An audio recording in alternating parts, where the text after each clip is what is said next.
തോണിപ്പാറ റോഡിന് സമീപമുള്ള വാടക വീട്ടിൽ ദമ്പതികളെ മരിച്ച നിലയിൽ കണ്ടെത്തി. മാന്നാർ സ്വദേശിയായ സാജനയും വാഴൂർ സ്വദേശിയായ ഭാര്യ അനുഷയെയുമാണ് മരിച്ച നിലയിൽ കണ്ടെത്തിയത്. വീടിന്റെ 2ാം നിലയിലുള്ള മുറിയിലാണ് മൃതദേഹങ്ങൾ കാണപ്പെട്ടത്. ദമ്പതികളുടെ 2.5 വയസ്സുള്ള കുട്ടി കരഞ്ഞുകൊണ്ട് മൃതദേഹങ്ങൾക്ക് സമീപമുണ്ടായിരുന്നു. ഇന്ന് രാവിലെ കുട്ടിയുടെ കരച്ചിൽ കേട്ടതിനെ തുടർന്ന് വീട്ടുടമസ്ഥൻ ദമ്പതികളെ ഫോണിൽ ബന്ധപ്പെടാൻ ശ്രമിച്ചെങ്കിലും പ്രതികരണമൊന്നും ഉണ്ടായില്ല. തുടർന്ന് മുകളിലെ നിലയിലെത്തി പരിശോധിച്ചപ്പോഴാണ് മരണവാർത്ത പുറം ലോകം അറിഞ്ഞത്. ഉടൻ തന്നെ പോലീസിൽ വിവരം അറിയിക്കുകയായിരുന്നു.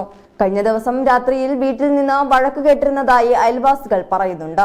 മരണകാരണം സംബന്ധിച്ച നിലവിൽ ഔദ്യോഗിക സ്ഥിരീകരണങ്ങളൊന്നും ലഭ്യമായിട്ടില്ല. കുടുംബ വഴക്കിനെ തുടർന്ന് സാജൻ അനുഷയെ കഴുത്തറുത്ത് കൊലപ്പെടുത്തിയ ശേഷം കൈഞ്ഞരമ്പ് മുറിച്ച് ആത്മഹത്യ ചെയ്യുകയായിരുന്നു എന്ന നിഗമനത്തിലാണ് പോലീസ്. സംഭവ സ്ഥലത്ത് പൊൻകുന്നം പോലീസ് എത്തി ഇൻക്വസ്റ്റ് നടപടികൾ ആരംഭിച്ചു.